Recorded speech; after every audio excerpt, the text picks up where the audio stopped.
You are listening to the Overcome Pornography for Good podcast, episode 168, What's Missing from the Quit Porn Industry and Why It's Messing You Up. Welcome to the Overcome Pornography for Good podcast, where we take a research-based, trauma-informed, and results-focused approach to quitting porn. This approach has been revolutionary and changed thousands and thousands of lives. I'm your host, Sarah Brewer. Hey, you guys, welcome to today's podcast episode. I'm so glad you're here. I am excited to talk about this episode. I have a couple of bigger episodes coming, but before I release those, there's a couple of these other ones that I need to release along the way to help prepare us. I know that's broad. I'm not trying to be annoying, but that's all I want to say about it now. And this is a really good one that is going to give us a lot of context as I release a few of these bigger episodes in the next couple of weeks. So I want to talk about what's missing in the quit porn world and why it's such a big freaking deal, why it's messing you up, why it's creating a lot of problems. And this title came about because this is some feedback that I get a lot, that I've tried all these things. I've tried this and this and this and this and this and this and this. I've worked with these people. I've worked with the best. And all of them were missing this component. But now once I have this component, everything's changing for me. So I want to talk about what that is and why it's so important. So first thing I want to say is that if you haven't been able to quit, it's not your fault, especially if you've been taught a lot of this bad information about pornography in the past and you've been told things like just stop or replace it with something else, sing a hymn in your mind, or just use more willpower or use filters, pray more, be more spiritual, focus on only connection. These might work for a little bit, but these things do not get to the root of the issue and don't actually create the healing that we need to feel at peace and to move past unwanted pornography use. If we think of unwanted porn use, and I always say unwanted, right? Because there are people who view porn and it's ethical to them, it feels okay to them, it's a part of their life, and it's not unwanted, and they feel like they're able to do it in a healthy way. So that's why I always call this unwanted pornography use. For those of you who don't want to view porn and you do, that's what I call this unwanted porn use. So if we think of that as a iceberg, and so the unwanted pornography use is just the tip of the iceberg. It's what we're seeing, and it's what we want to blame everything for. We want to blame everything on the porn. But really, when we get underneath the surface and we see what's really going on underneath, there are so many things under this iceberg that is creating this unwanted pornography use. It could be buffering, escaping emotion, sexual shame, willpower, repression, shame spirals that lead to binging, over desire, which is like witching hours. If you just want to view every night at 10 p.m., it can be this dopamine hit in your brain that, your brain's just expecting it. It's not a huge deal, but that is a thing, these witching hours. Loneliness, negative beliefs about yourself, fear or panic around pornography creates more unwanted porn use. There can be self-hatred. There is a lack of education, fear or stress around intimacy. So there's all of these things that are going on underneath the surface. So when it comes to unwanted pornography use and all the effects of unwanted porn use, the porn isn't even the real problem. And you are not the problem either.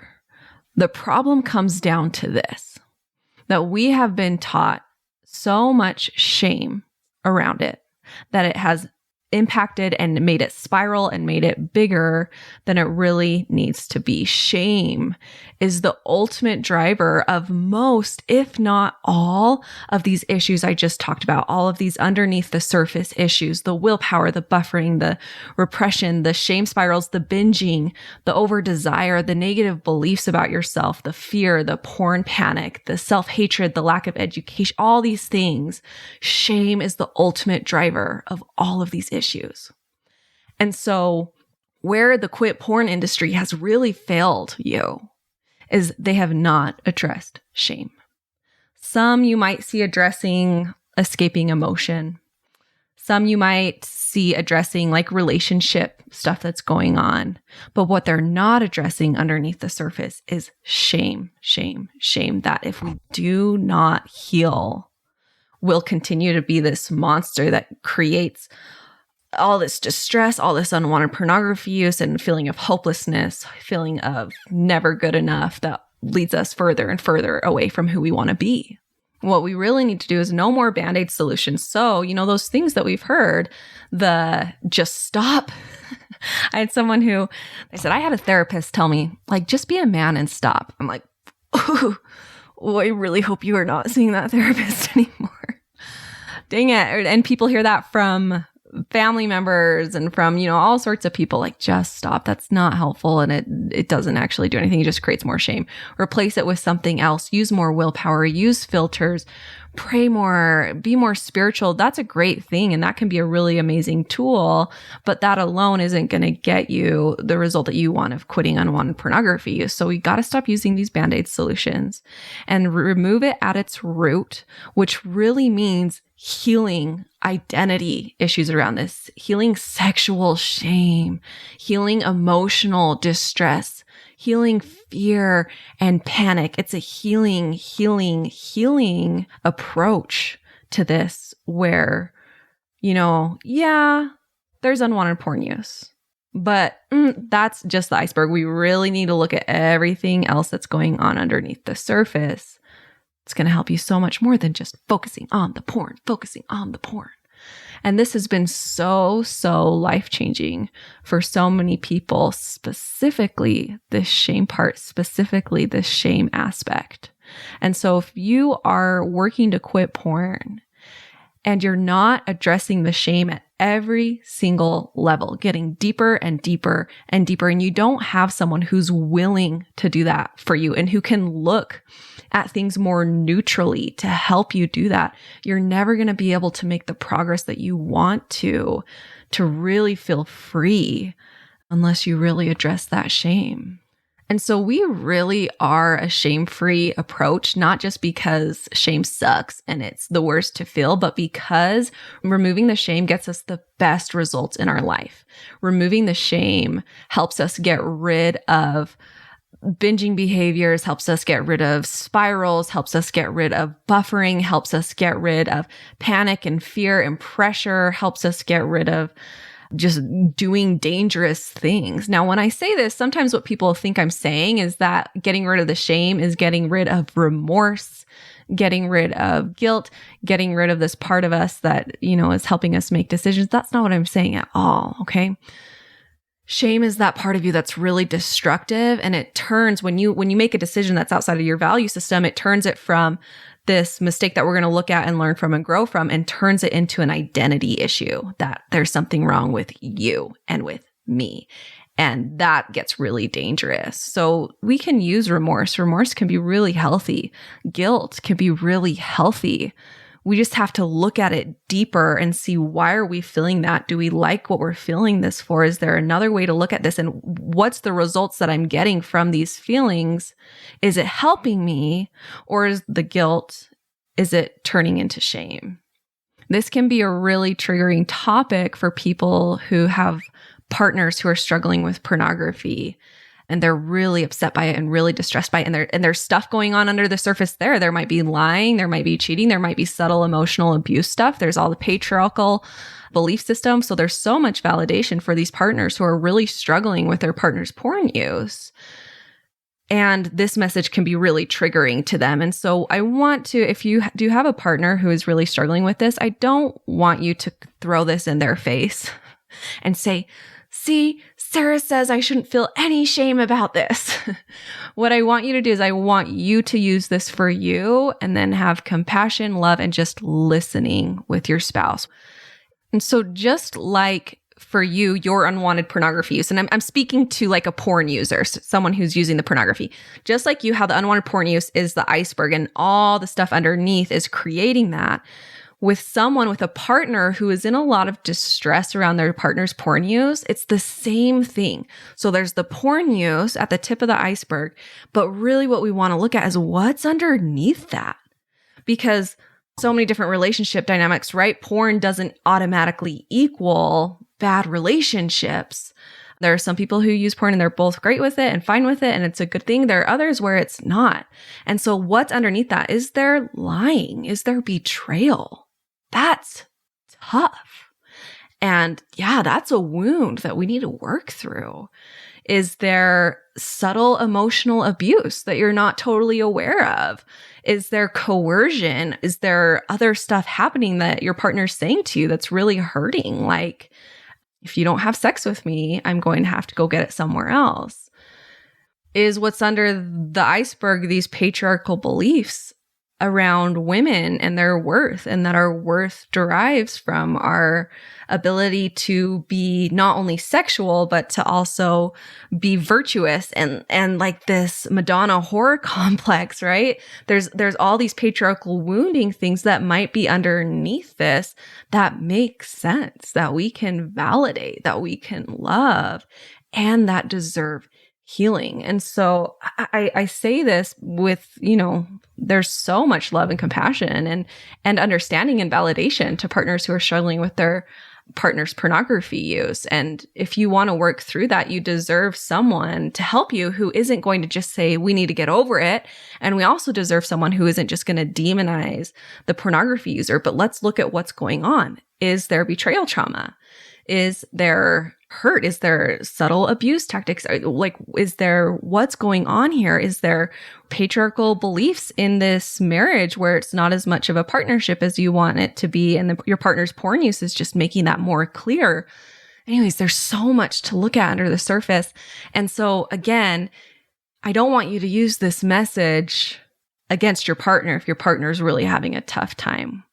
What we want to do is we want to do independent healing. So you're healing your stuff, your partner's healing their stuff. Some of the stuff that you're learning about to heal with this might be really triggering for your partner. And some of the stuff that your partner's learning to heal themselves might be really triggering for you. So we can separate that healing so that we can come together, hopefully, interdependently, and work together and heal together interdependently after we've done this independent work. Okay, so what's missing from the quit porn industry is a very non-biased focus on removing shame. And what that's done is it's created more unwanted porn use in you. It has destroyed some of your identity beliefs. It's created fear and panic that is completely unnecessary. And I'm so sorry if you're hearing this message and it's hitting hard and you start to feel sadness and maybe some grief around the things that you have been taught that have created a lot of shame for you. You can quit porn without the shame. The reason that you're viewing pornography is not because there's something wrong with you or because you're a bad person. Like I said, all the underneath iceberg stuff is what's going on. There's nothing wrong with you. We just need to do some healing and look at what's going on under there and see how we can create this healing from the inside out experience for you. All right, you guys, I love you. I'm so grateful you're here. Thank you for showing up for yourself. Thank you for listening. For those of you who are feeling called and like, I'm ready to really get more help, I'm ready to dive in and do this in this way, come join our program. We have the most amazing coaches. We have the most amazing process. There's so much support there. And the most amazing clients. You'll connect with the people there really well. Come and join us. sarahbrewer.com/work with me. Would love, love, love to have you. For those of you who are like, I want to learn more, but I'm not sure if I'm ready to come and join, or I want to try out some of the free stuff first. I have a really great free class at the end of this month. It's going to be on the 25th, where we dive into a lot of these root issues a little bit more in depth. And so make sure you're on my email list because we're going to be sending emails out about that. You can sign up for my email list on my website, sarahbrewer.com. One other thing, we have another new amazing coach who has some openings for one-on-one coaching. I don't think I've even talked about that here on the podcast, and I should have, but she has some spots, and you guys, she's amazing. She is a master. She has so much experience and is just like a really perfect addition to my team. You're going to love working with her if you're interested in that. Probably the best thing to do would be to email us, support@sarahbrewer.com, or you can go to our private coaching page and you could submit a form to be considered for private coaching on that page as well. All right, you guys, have a great week. We'll talk to you later. I want to invite you to come and listen to my free class, How to Overcome Pornography for Good Without Using Willpower. We talk about how to stop giving into urges without pure willpower or relying on phone filters so that you can actually stop wanting pornography. We talk about how to stop giving up after a few weeks or months. And spoiler alert, the answer isn't have more willpower. And then lastly, we talk about how to make a life without porn easily sustainable and permanent. If you're trying to quit porn, this class is a game changer. So you can go and sign up at sarahbrewer.com/masterclass, and it is totally free.